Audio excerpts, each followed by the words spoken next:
na Roma, quando Júlio César morreu, teve uma briga entre Marco Antônio e Otaviano. Quem ganhou foi Otaviano, que ascendeu ao trono. Só que quando ele ascendeu ao trono, ele restringiu o poder do Senado, restringiu o poder do Senado, deixando eles com funções consultativas, e excluiu a plebe do magistrado, que era o poder político lá. Ele excluiu a plebe, falou assim, vocês não vão fazer nada.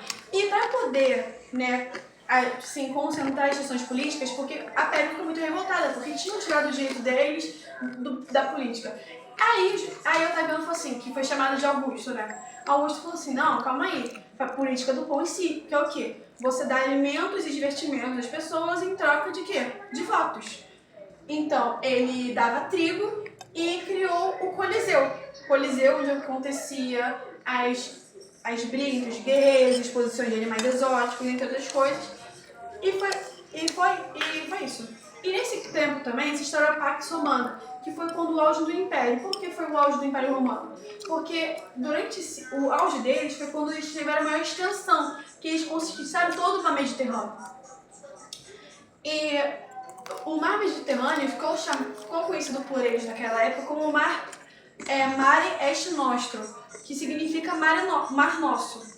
Que significava que o mar ali era somente deles, né? Porque eles conquistaram tudo ao redor. Então, durante o auge do Império, né, eles fizeram a romanização, que eles conquistaram todo o Império, toda a região do Mediterrâneo. Só ver aqui, só pra conseguir lembrar aqui. Sem cola. Não. E uma das coisas que eles fizeram pra gente, para esse processo de humanização, foi a nossa língua, que é o latim, e a moeda única. Foi por isso que a gente tem, assim, quando a gente vai fazer trocas internacionais, normalmente é uma moeda única. Quem começou isso foi a Roma, trazendo a moeda deles como moeda única e o latim, que originou quase todas as línguas do mundo. Então, assim, a nossa língua vem do latim, o inglês vem do latim, o espanhol vem do latim, todas as línguas vêm do latim, que veio deles pra gente. E teve a crise do Império. Que a crise do Império aconteceu. Como eles tinham conquistado um número enorme, tinham conquistado tudo em volta do mar Mediterrâneo, eles não tinham mais o que conquistar. Então, as conquistas acabaram, não tinha mais conquistas. Com a redução das conquistas, teve a redução dos escravos. Por que a redução dos escravos? Porque eles já tinham acabado com os escravizados por dívida e só deixaram os escravizados por guerra. Então, naquela época, se eles não tinham mais guerras para poder enfrentar, então não tinha mais escravizados, porque alguns morreram em guerra e outros foi acontecendo várias coisas. E teve a queda da mão de obra, porque, tipo assim, com a queda da mão, sem escravizados, queda da mão de obra, que teve a queda da produção. Porque sem mão de obra, sem produção. Aí teve... deixa eu perguntar aqui. Mas teve também a crise militar, porque com a queda da produção, teve a queda econômica, porque teve uma grande inflação. Porque se não tinha produção, não tinha nada que dar, então assim, os produtos ficaram muito caros. Então teve uma grande inflação e teve uma crise econômica. E por conta da crise econômica, teve uma crise militar, porque eles não tinham dinheiro para pagar os militares, que não estavam no Império, estavam nas fronteiras, impedindo que os povos germânicos invadissem. Então, com a crise militar, os militares abandonaram seus postos nas fronteiras e saíram indo para dentro e os povos germânicos invadiram, causando a queda do Império Romano. E depois disso, né, o Império Romano se dividiu em dois, né? De oriental e ocidental, e um caiu. Só que essa parte a gente não estudou porque ela falou que não ia cair, não caiu mesmo.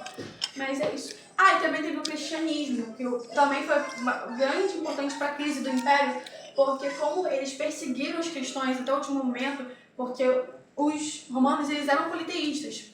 Então, quando vieram os cristãos falando de monoteísmo, de que era um Deus só, e não cultuavam o imperador, e muito menos iam aos cultos romanos, teve uma grande perseguição ali. Então, Ético de Milão, que era o imperador Constantino, ele falou assim, gente, vamos parar com essas perseguições.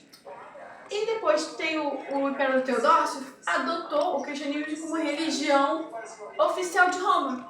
Então é por isso que hoje o cristianismo é a maior religião do mundo, se não me engano, e a segunda maior é o islamismo, com 2 bilhões de pessoas. Acabou? Você falou de quê, então? Isso tudo é o quê? O resumo de quê? Império Romano. É? Império Romano teve o início teve a República e teve o Império. Só que, tipo, a gente tá falando...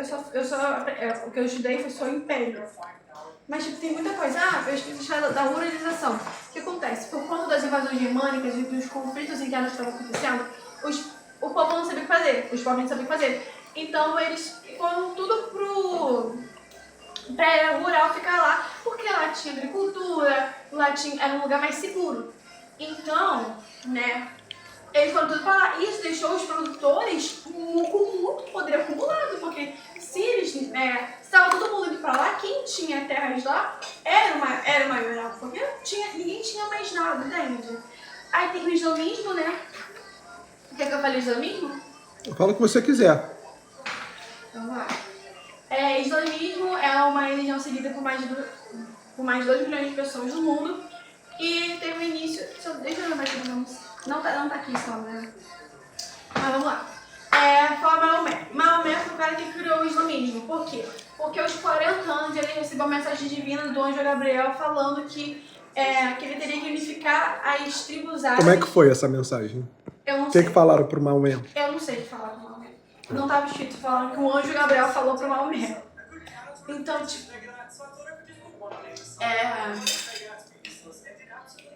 Então, essa mensagem falou que ele tinha que unificar as tribos árabes, porque as tribos árabes, o que acontece? Elas eram politeístas e cada um tinha um deus, cada um era muito separado, era muito fragmentado. Então, o êxito dele era unificar todo mundo. E ele conseguiu vários seguidores, várias pessoas, e tem uma coisa muito importante, que o centro comercial, o centro mais importante árabe tem o Meca, que era um centro comercial e religioso, que dentro dele ficava o Kaaba. O Kaaba é um templo deles, onde é que ficava a Pedra Negra, que é uma pedra muito sagrada para eles. Inclusive, foi uma das únicas coisas que o Maomé não destruiu quando ele voltou. Porque quando o islamismo ganhou muita força, muito poder, os mecas, os comerciantes mecas, se sentiram... Esqueci a palavra. Então eles expulsaram Maomé e seus seguidores de Meca e eles foram para Medina, onde lá eles criaram a UMA. A UMA é um governo religioso e político centralizado em Maomé. E quando Maomé voltou, né, tipo assim, gente, voltei. Antes de ele voltar, quando ele foi, o nome dessa... Como é que o Maomé falou quando voltou? Oi, gente, voltei. Mentira, mas quando ele teve que ir embora, o nome dessa fuga dele, dessa expulsão dele, tem um nome muito importante, que é Egira, que começa o primeiro ano do calendário muçulmano. Então, os povos muçulmanos começam a contar o ano a partir dessa fuga. Quando o Maomé estava lá exilado, eu falei assim, gente, que vida triste. Ele... Para de rir de mim. Tô rindo do Maomé falando. Para. Ele se consolidou como líder religioso e político e como conciliador de brigas entre as tribos árabes, porque como o objetivo dele era unificar os árabes, ele tinha que conciliar todo mundo. E ele conseguiu.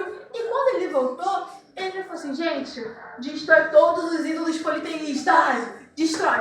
E ele destruiu. Uma das únicas coisas que ele não destruiu foi a Pedra Negra, porque é um símbolo muito importante para eles. Eu acho que inclusive até hoje está aí. Não sei.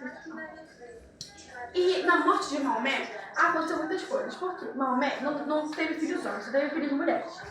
E então, tipo assim, os seguidores deles não queriam deixar as filhas mulheres, então assim, temos que escolher alguém. Só que eles discordavam em tudo e separaram em 2 grupos. Então, o grupo 1 é os sunitas e o grupo 2 é os xiitas. O nome horrível. De gramática. Os sunitas falavam que quem deveria escolher seriam os líderes e eles deveriam apresentar o novo líder para o público, né, para os seguidores de Maomé. Só que os xiitas falam que não, que quem deveria ascender deveria ser Ali. Ali, esse que era genro e primo de Maomé. Então, tipo, ele realmente ascendeu, né? Ele conseguiu ascender, só que quando ele ascendeu, ele deixou espaço de muitos problemas. Assim, muitos conflitos internos que tinha na época foram esclarecidos durante essa época. E como também o governo, ele era muito, não estável, mas ele era estável, mas tinha muita guerra civil por conta desses dois grupos brigando. Porque um grupo não concordava, um grupo concordava com a solução de Ali. E também tem a Bíblia, né, deles, que é o Alcorão, que está guardado para não esquecerem, né, os seguidores não esquecerem as palavras de Maomé. Assim. E teve a expansão árabe, né, que foi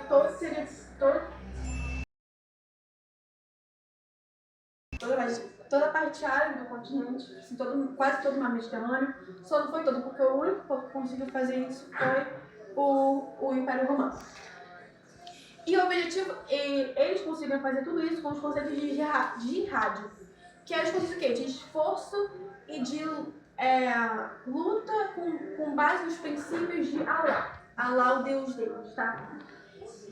Então, eles né, tinham o objetivo de fazer isso para poder conseguir terras férteis, rotas marítimas e